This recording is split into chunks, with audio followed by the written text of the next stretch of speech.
Ada 5 penyesalan orang di alam kubur. Satu diantaranya, ketika sudah dia gosok meninggal arwah, dia gosok matanya, dia buka, kata dia, saya di mana? Kau sudah meninggal, dah saat. Saya sudah mati. Iya.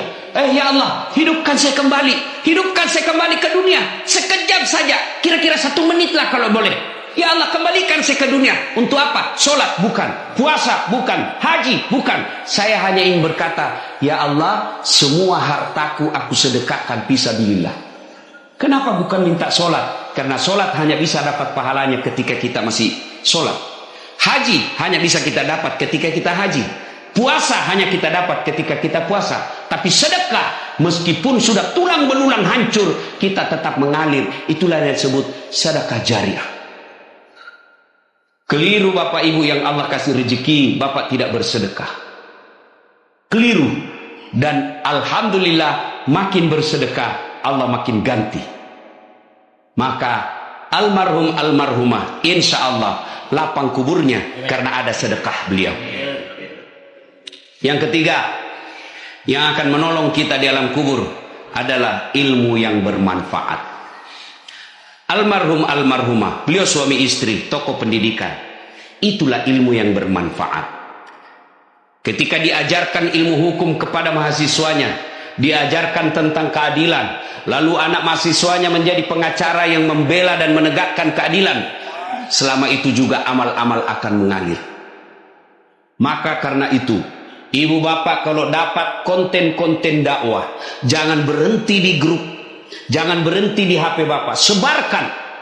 Bapak punya 10 grup WhatsApp, 1 grup 100 orang, kirim, 1000 orang yang terima. Kalau ada yang mengamalkan 5 orang, selama 5 orang itu amalkan, bapak dapat pahala seperti pahalanya penceramah tanpa mengurangi pahala penceramah.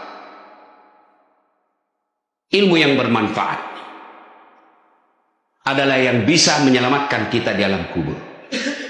Inilah 3 yang akan terus mengalir meskipun kita sudah di alam kubur, bahkan sudah habis tulang belulang kita. Anak yang soleh dan soleha, sedekah harta, kemudian ilmu yang bermanfaat.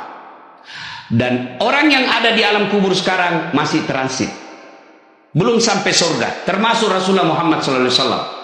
Dan siapa yang paling menderita di alam kubur?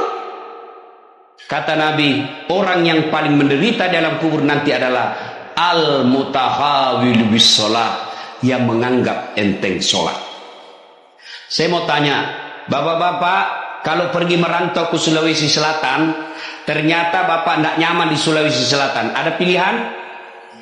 Ada? Ada. Balik lagi ke Jakarta.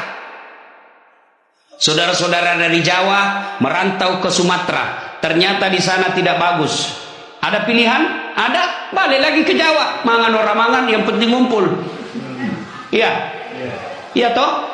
Bapak-bapak kalah pil caleg, ada pilihan?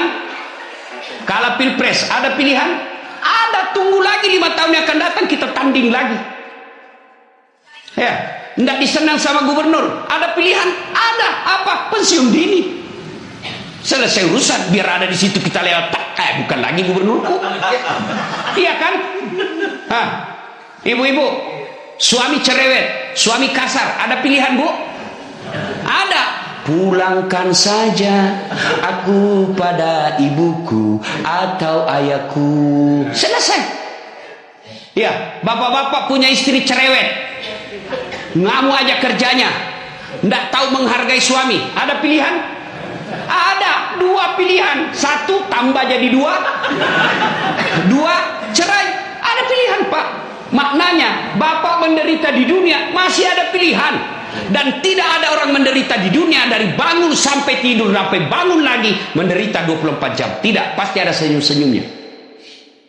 Tapi kalau bapak masuk kubur, ada pilihan? Ibu-ibu masuk kubur ada pilihan? Tidak nyaman pertanyaannya, keluar dulu. Begitu bapak keluar, viral 1 dunia pak. Ya. Dan siapa orang menderita di kubur? Al-mutahawil bis sholat, yang menganggap enteng sholat.